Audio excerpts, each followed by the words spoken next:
Bueno, hola a todos. Vamos ya entonces con la quinta y última parte de esta clase 1. Nos queda por ver un tema que es qué otros atributos visuales tenemos, además de los que ya conocemos, que son la posición y el color, el cual lo vamos a ver en detalle en la próxima clase. Nos vamos a manejar ahora con algunos elementos conceptuales acerca de lo que son los atributos visuales, específicamente lo que tiene que ver con una clasificación que provee Colin Ware, que es que los atributos se pueden pensar como posicionales, temporales y retinianos. Los posicionales, bueno, ya sabemos que tienen que ver con la ubicación, con el espacio. Los temporales incluyen la dirección, la velocidad y cuestiones como, por ejemplo, el parpadeo. Y los retinianos son más bien puntuales y incluyen, entre otras cosas, el color, la textura y la forma, lo cual incluye a su vez el tamaño, la orientación, la densidad, la curvatura, tridimensionalidad y muchos otros. Un aspecto que es realmente muy interesante de esta característica retiniana es que hay algunos atributos perceptuales que son preatentivos, o sea, no podemos evitar prestarles atención por más que no querramos, saltan a la vista. Fíjense en esta figura cómo el círculo rojo se destaca por más que querramos omitirlo, por más que queramos ver solamente círculos. El hecho de que es rojo en un fondo con círculos azul hace inevitable ver el color que tiene. Esto interpreto que pueda haber en el auditorio alguna persona que tenga alguna percepción diferente del color, daltonismo o alguna otra. Sin embargo, bueno, como vamos a ver, este material ha sido preparado específicamente para que esa diferencia sea visible también en esos casos. En esta imagen de aquí es un poco más difícil porque si bien el círculo rojo se destaca y salta también a la vista, cuesta un poco más de tiempo, porque en este caso lo que lo distingue de sus demás elementos es la forma y no el color. La forma también es preatentiva, no podemos evitar darnos cuenta que es así, pero de alguna manera salta a la vista. Aquí tenemos 5 ejemplos donde hay un número 3 que está o en negrita, o con una ubicación diferente, o con un font diferente, o con un tamaño diferente, o subrayado. Todas estas características también son preatentivas, todas estas características también hacen que el número 3 salte a la vista, y si nosotros tuviésemos que atender el desafío, por llamarlo de alguna manera, de detectar si hay un número 3 en esa secuencia de números o cuántas ocurrencias del número 3, sería muchísimo más difícil si el número estuviese escrito con el mismo font que los demás, si bien su forma es diferente, y por lo tanto el hecho de que sea negrita, otro font, otro tamaño, etcétera, etcétera, todas esas características hacen que sea mucho más fácil detectarlo y percibirlo. Bueno, la cantidad de atributos preatentivos es muy grande. Acá tomamos algunos también del libro de Colin Ware: orientación, curvatura, tamaño, nivel de gris, si está rodeado o no, si es convexo, cóncavo, forma, tamaño. Bueno, ustedes lo tienen ahí. Todo esto es interesante porque tiene un objetivo particular, que es empezar a darnos marco conceptual, terminología, ese tipo de cuestiones a la hora de empezar a conversar acerca de cuándo y por qué una determinada visualización es o no efectiva. Hay una cuestión muy interesante y es, bueno, uno diría, está bien, compro el atributo preatentivo, me sirve para hacer que se destaque fuertemente algo que yo necesito. Sin embargo, hay una característica que tenemos que tener en cuenta, y es, entre ellos tienen lo que podríamos llamar un crosstalk, se confunden entre ellos. Entonces tenemos en el cuadrado de la derecha no hay un círculo rojo, y en el cuadrado de la izquierda no lo hay, ustedes se darán cuenta, y bueno, darse cuenta si está o no está es un poco más difícil por el hecho de que estamos utilizando dos canales preatentivos al mismo tiempo, el color y la forma, y entre ellos generan perceptualmente dentro de nuestro sistema cognitivo generan un parloteo que hace que sea ineficiente la percepción si fuese solo el color o si fuese solo la forma. Bueno, de los atributos perceptuales, el más elástico, el más lábil, el más amplio en su cantidad de cualidades es la forma. La cantidad de atributos de forma que pueden llegar a mencionarse es enorme. Acá ponemos algunos ejemplos nada más. Orientación, ancho, alto, tamaño, clausura y otros que ustedes tienen aquí en el apunte para que los vayan conociendo. Por lo tanto, tenemos mucho espacio para hablar del uso de la forma en visualizaciones, sobre todo en cuestiones específicas, como por ejemplo cuando hicimos los Chernoff plots para representar el estrés de una persona medido con variables indirectas como la puntualidad de los relojes, digamos, quisquillosidad de los patobicas o la velocidad a la cual se camina en el distrito comercial. Otro de los atributos perceptuales que vamos a utilizar hasta cierto punto en la materia es la textura. Para muchos la textura es el atributo visual más rico y más complejo, y en computación gráfica, en procesamiento de imágenes y en visión computacional, el análisis de textura es un tema central porque es lo que permite determinar, simular o resolver una gran cantidad de problemas relacionados con esta cuestión. Esta imagen que tenemos aquí es una imagen que ha sido tomada a partir de 16 muestras de un catálogo que es uno de los catálogos más famosos, que es el catálogo de Brodatz. Hay inclusive actualmente un catálogo en color, o sea, es algo que se va incorporando cada vez. Bueno, como les decía, en computación gráfica, en procesamiento de imágenes, se interesa de alguna manera cuantificar o representar una textura en base a parámetros. Entonces existe una gran cantidad de teorías que permiten parametrizar texturas. Algunas de ellas, sin agotarlas ni mucho menos, son estas que mencionamos acá, una transformada de Fourier local, o sea, vamos recorriendo la imagen con una pequeña ventanita local, viendo en porciones de la imagen de, supongamos, 16 por 16 o 32 por 32, hacemos una transformada de Fourier y el espectro o la orientación nos permiten determinar si se trata de una textura u otra. Las bases de Gabor las vamos a ver en más detalle por dos razones. Primero, porque la cantidad de parámetros que se requiere es mucho menor, y segundo, porque hay una evidencia científica que muestra que está relacionada la base de Gabor con algún tipo de comportamiento que tiene el córtex humano. En realidad no el córtex humano, sino el de primates superiores, los monos rhesus, que tienen un sistema perceptual visual parecido al del humano, son los que se utilizan para estudiarlo. Ahora vamos a volver a las bases de Gabor.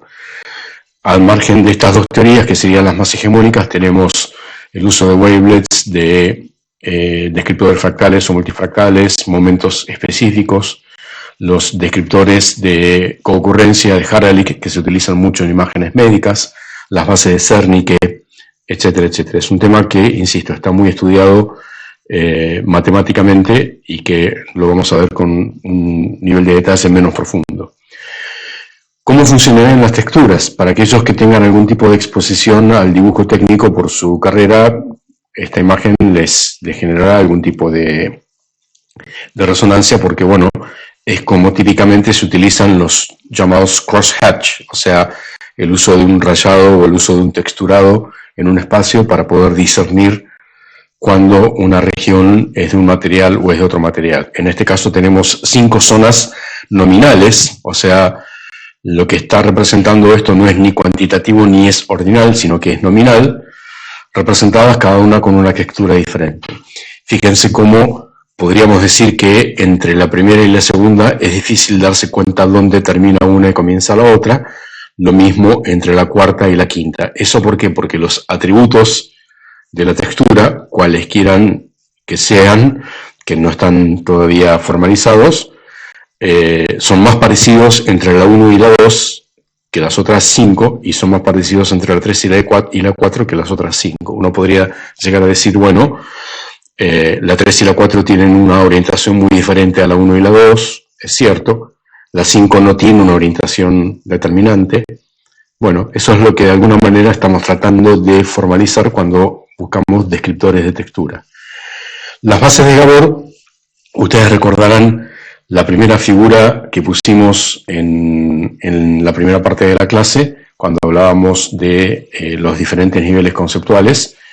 Recordarán que hay una imagen parecida a esta y está puesta en un lugar específico que es en la zona del sistema nervioso donde se analiza el comportamiento visual de puntos de la retina y de sus vecinitos.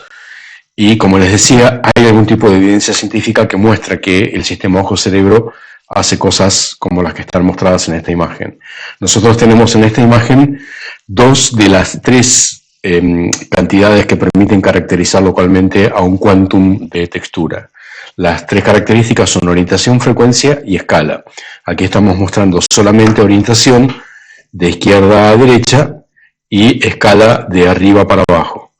¿Sí? La frecuencia, o sea, la cantidad de oscilaciones que hay dentro del quantum de textura, es la misma porque vemos que dentro de cada quantum de textura, en todos los ejemplos, hay como 3 picos o 3 crestas más brillantes que el resto y 2 valles que las separan, más oscuras que el resto.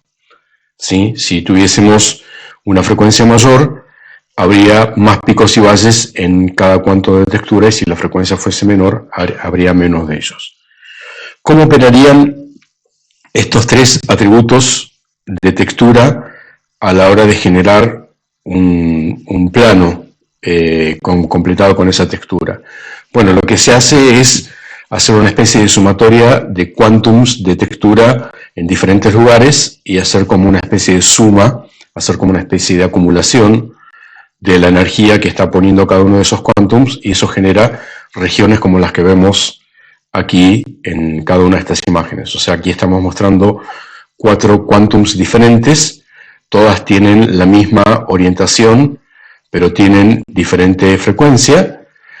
Y entonces vemos cómo al hacer una sumatoria de varios quantums de esto, ustedes podrían pensar, si quieren, como que estoy tomando a cada una de estas imagencitas superiores como sello de goma, por decirlo de alguna manera, y luego en el plano que está abajo estampo ese sello en muchos lugares aleatorios.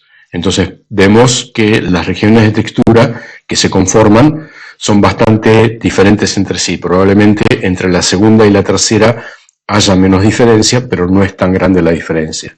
Seguramente, viendo lo que está ocurriendo, a más de uno se le ocurre decir, ah, eso se parece a lo que hay en las cebras o las huellas digitales o etcétera, etcétera. Bueno, precisamente eso es lo que se quiere en las áreas que les decía, en computación gráfica, por ejemplo, o en visión computacional. Precisamente se quiere eso para poder caracterizar un objeto cuya apariencia está dominada por una textura como las que estamos mostrando.